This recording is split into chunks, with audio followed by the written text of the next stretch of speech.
So we were in Afghanistan, in Kabul, and it was my command tour. So I was in charge of 120 people, but I was also in charge of the flying missions. And we got a call one day to say, a lady's been taken hostage by the Taliban, and they were working to get her release. She'd been in their hands for about a week. And they said, if we get the green light, we're going to have to go very quickly before they change their minds. So we need you to be ready to go at 6 a.m. tomorrow morning. So I briefed all my crews and I sent them to bed early. And at midnight, I got a call to say, it's not going as well as we'd hoped. So the mission's not going to go first thing tomorrow. It's probably going to be 10 o'clock tomorrow night. Now, at this point, I know I'm looking at a long day for my crews. And that might not feel like much to you, but in the flying world, we have lots of rules about that because it's been proven people make mistakes when they are tired. So we try to avoid that. But obviously, this is an operational need. So I have two choices. Do I go and wake them all up and say, go back to sleep, but lie in? Or do I decide to leave them in their beds in the knowledge that they've got a full night's sleep and accept that they're going to have a long day the next day? So that's what I went for. I went for option B. And when they came in the next morning, I briefed them of the change in plan. I said, change in plan, you're not going until later on tonight, chill out and I'll get you back in when I need you. Now, most people accepted this, but two people really kicked off at me about it, quite publicly. And I remember at the time being really amazed. I was thinking, hang on a minute, this is a hostage mission. It couldn't be more important. And these are people who have signed up. They are willing to give their lives, okay?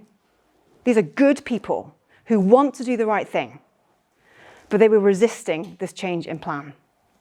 And I realized it's because we normally planned everything together. They were in on it, but actually I just made a unilateral decision and I'd just taken the choice from them and just said, this is what you're doing now. And it may seem like a small thing, but it's incredibly powerful. When we want people to come with us on our journey, we give them as much choice as we can.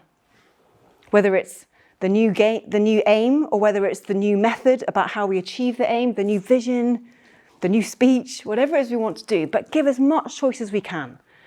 Collaborate, collaborate, collaborate. But what about when it's not possible to collaborate? Because the reality is, it probably wasn't a great idea to get them all out of bed and go, what do you think I should do? So sometimes we can't do that, okay? So what do we do? Well, as I said, these two guys, they challenged me. And if I'm honest, I was very uncomfortable. I was mortified because I felt like I'd been undermined. And I was angry. But when I reflected on it afterwards, I realized I needed those guys to challenge me because I was completely focused on getting this hostage out.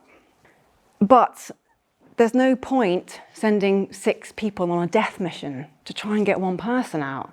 So I needed to know I wasn't unnecessarily risking the lives of my people to try and get one person out. And the only way I could be sure of that is if I knew they would challenge me and they would say, no, we can't fly, we're dangerously tired. So I needed those people to challenge me.